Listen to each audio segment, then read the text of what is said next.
parle maintenant? Vous m'avez enterré, madame, prestement. Mes hommages. Si faire? C'est moi, votre binôme. J'ai compris, vous croyez que je suis un fantôme. Horreur, un revenant. Je n'en reviens pas, moi. Je suis Quat. C'est le fantôme de Sans-Voix. Mes aïeux, quel fromage! Alors vous, Camembert. Certes, j'aurais mieux fait de changer de crémière. Mais baste, oublions tout, que je suis un cruel. Baste des calomnies, des lettres, des duels, des complots malveillants, des revanches cyniques, des racontards jaloux, des conduites iniques. Que ce soit envers vous ou votre zélateur, je ne conserverai pas la moindre rancœur. Non, ce ressentiment à mon âme est rebelle. Je veux tout oublier, la journée est trop belle. Regardez ces amants nageant en pleine idylle, pour lesquels un destin radieux se profile. Des jours insouciants, amoureux et bohèmes. Que demander de plus? J'aime quand les gens s'aiment. Et je devais manquer ces instants de bonheur? Ça aurait été dommage, non? À la bonne heure. Ma chère, vous aussi oubliez vos épées. J'aimerais que tous deux nous fassions la paix. Comment? Faire la paix? Jamais. Plutôt mourir. Et c'est moi maintenant qui vous ferai périr. On n'est jamais servi si bien que par soi-même. Faites-lui une fleur. Alors des chrysanthèmes. Savez-vous que vous êtes pénible?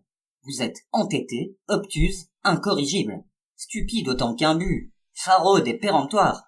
Alors écoutez bien le fin mot de l'histoire.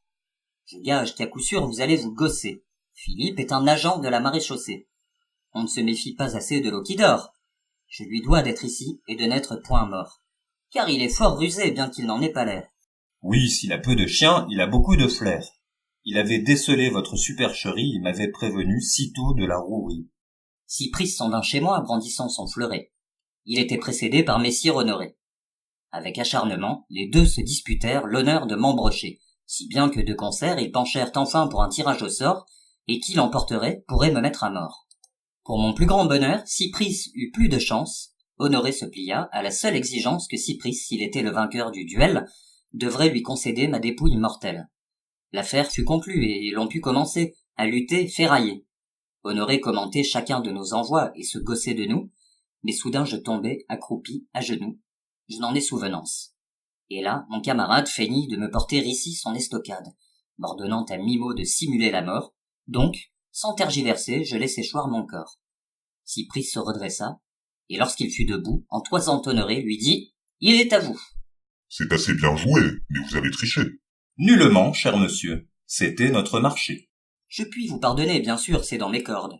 Mais vous ne voulez point de ma miséricorde, et votre entêtement finit par me lasser. Je cède la parole à la maréchaussée.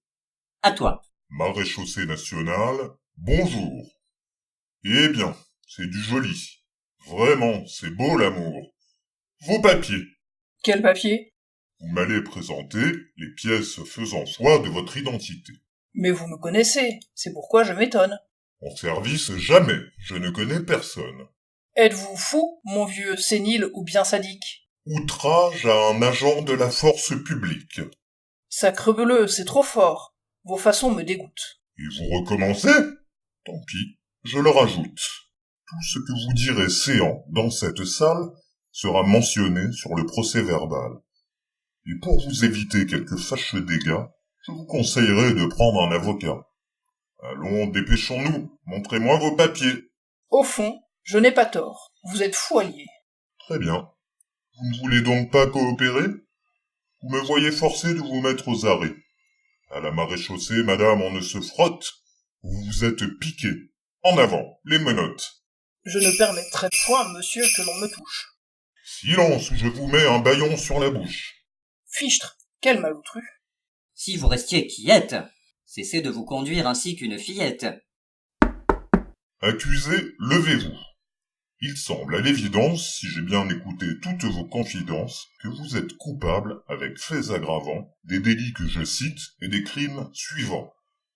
Faux, usage de faux à visée criminelle, complot prémédité, les preuves sont formelles. Tentative de meurtre, abus de confiance, subterfuge proscrit, tricherie, manigance, et enfin, groupement de malfaiteurs. J'enrage. Il me faut rajouter, c'est vrai, vos 2 outrages, plus une tentative d'empoisonnement. Du poison? C'est nouveau. Chez moi? Certainement. La bouteille de vin qu'à midi vous sortîtes était empoisonnée. La bouteille, vous dites?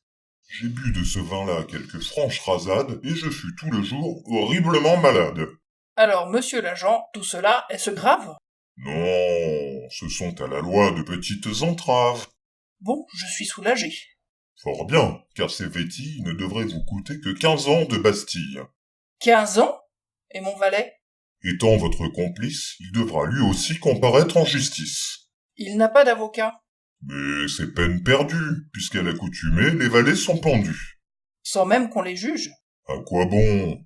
C'est honteux. Les procès aujourd'hui sont lents et très coûteux, alors que les bourreaux, ne soyons pas stupides, sont bien meilleurs marchés et surtout plus rapides. Mes amis, ce n'est pas bien sûr que l'on s'ennuie, mais il faut s'en aller. Après vous. Je vous suis.